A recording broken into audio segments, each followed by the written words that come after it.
I greet you, the viewer. Normally, my videos are short and to the point, as I know we're all busy. But I urge you to listen to this one and form your own conclusions. I'll give you some facts. Everything we hold dear is going to be destroyed by this government and this absolute control mechanism that they have in place for food, electricity, water, finance, media, etc. They have declared war on the people of South Africa. So I think you've moved from being an ordinary slave to now being a prisoner of war. We have to ask the question, why would they want to declare war on the people?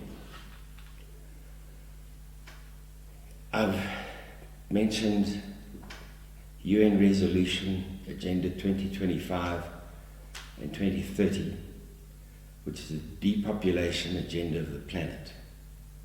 Depopulation in English is mass murder. Added to the collapse of the nation, collapse of the infrastructure, the circus is in town, elections, and the media will have you believe that MK and the ANC are enemies. Let us see after the election, if they're ever held, because an ideal coalition would be MK and ANC. So how are they going to mass murder 30 million South Africans in terms of the acceleration of the UN resolution agenda signed by Biden and Klaus Schwab in April 2023? How are they going to murder 30 million South Africans? They're going to starve us to death. They have a planned civil war.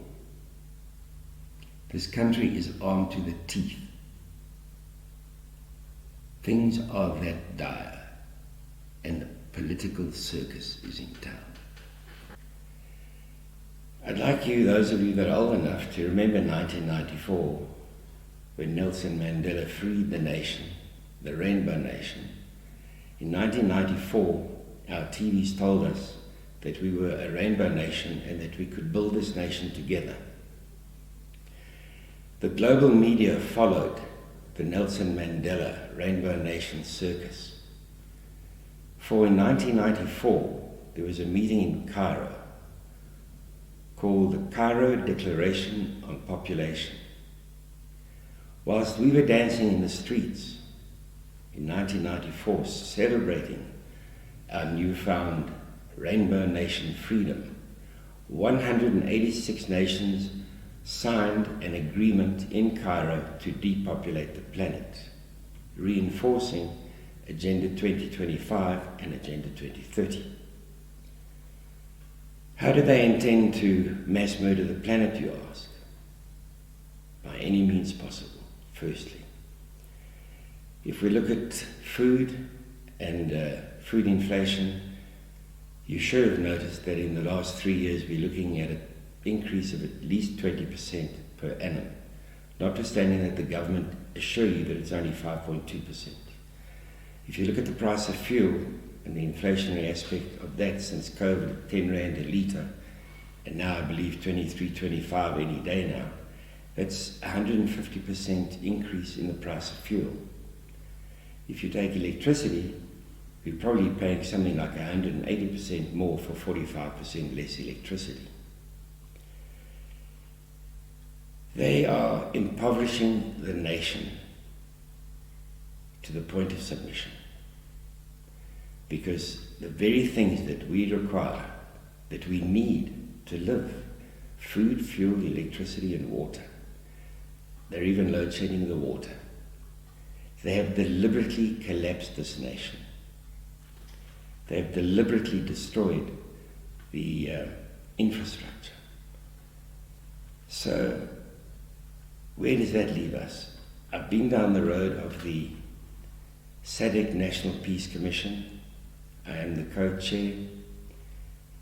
It derives its authority from the 2001 Blantyre Protocol Against Corruption, signed by 14 presidents, including President Mbeki, which gives us the right as civilians to form our own people's court. My co-chair, Dr. Peter Munns, whom I'd like to introduce to you now, I met almost 4 years ago. We had one phone call, and we could see that we were on the same page. The very next day, I drove to meet him in Harrismith from Johannesburg, and he drove from Margate in KZN to meet me in Harrismith. From that day, we became friends, and I was able to see the journey that he has taken, which is to fight for the freedom of this nation. So, Dr. Peter Munns and I went to the Law Society in Pretoria, where we met with 2 lawyers from the SADC Legal Commission and advised them almost 3 years ago that we were forming our own People's Court. Having said that, Dr. Peter Munns is an old soldier, a major, an engineer, a humanist, and he has been guiding the National Peace Commission, and it is an honor for me to work with him. So please welcome Dr. Peter Munns. Thank you. Good afternoon, Ambassador. It's Dr. Peter Munns, National Peace Commission. I'd just like to thank you for the invitation to the live stream. And I think it's extremely important that we give some background to how the SADC National Peace Commission actually started.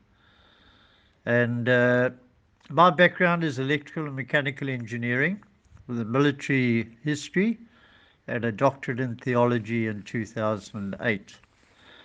I was a concerned social entrepreneur with an anguish and righteous indignation and justifiable anger at the deception and the betrayal by politicians, globalists, and the silence of the church, the business chambers, and traditional and also religious leaders to this evil that we are seeing in 2024. The past 30 years have been spent in meticulous research, careful planning, and patient preparation, waiting for the perfect time to both expose and oppose this evil. And that perfect timing was at the State of the Nation address on the 8th of February 2024. So it's time to both expose and oppose the evil. And it's been a communist liberation revolution and 10 years, 10 levels of communist control and 10 stages of genocide.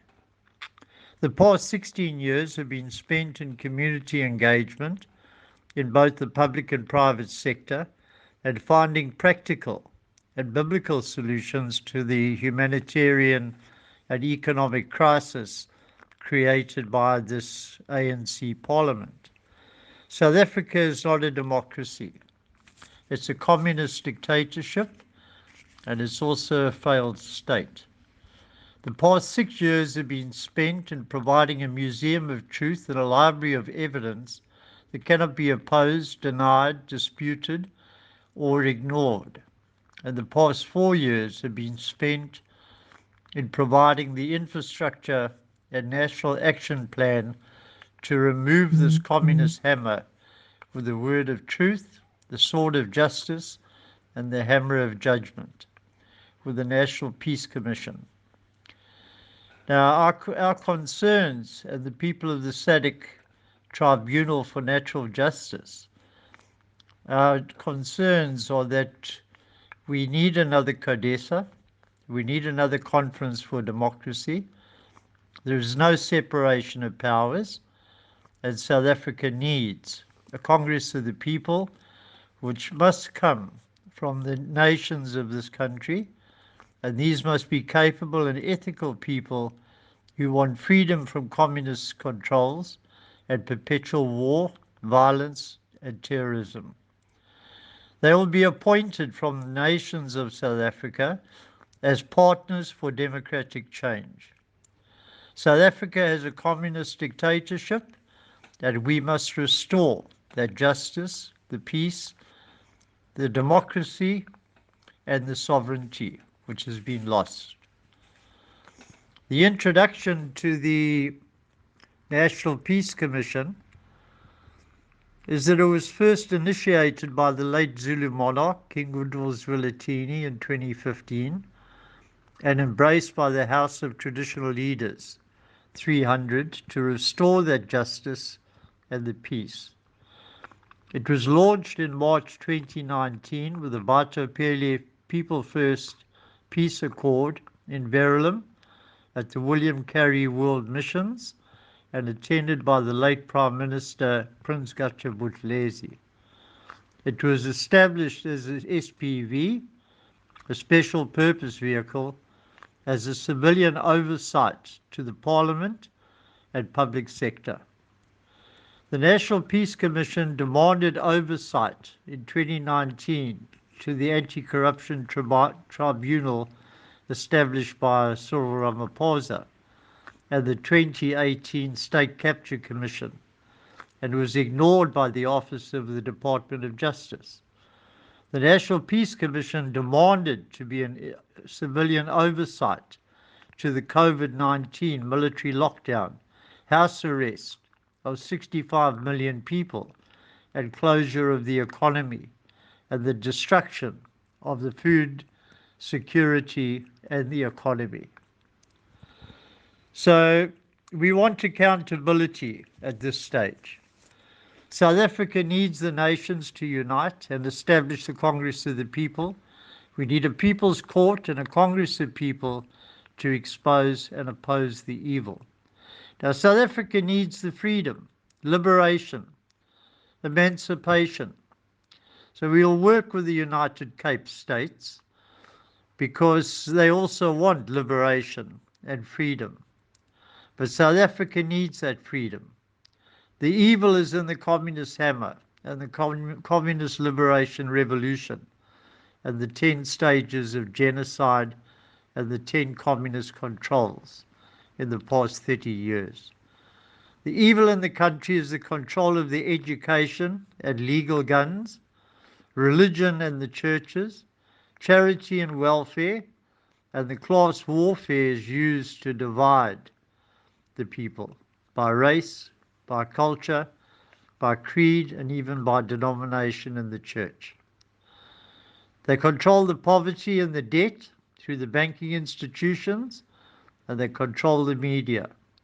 Central control of the courts and banking, and they also have control of a justice system which is compromised, corrupt, and centrally controlled. South Africa needs to set the captives free.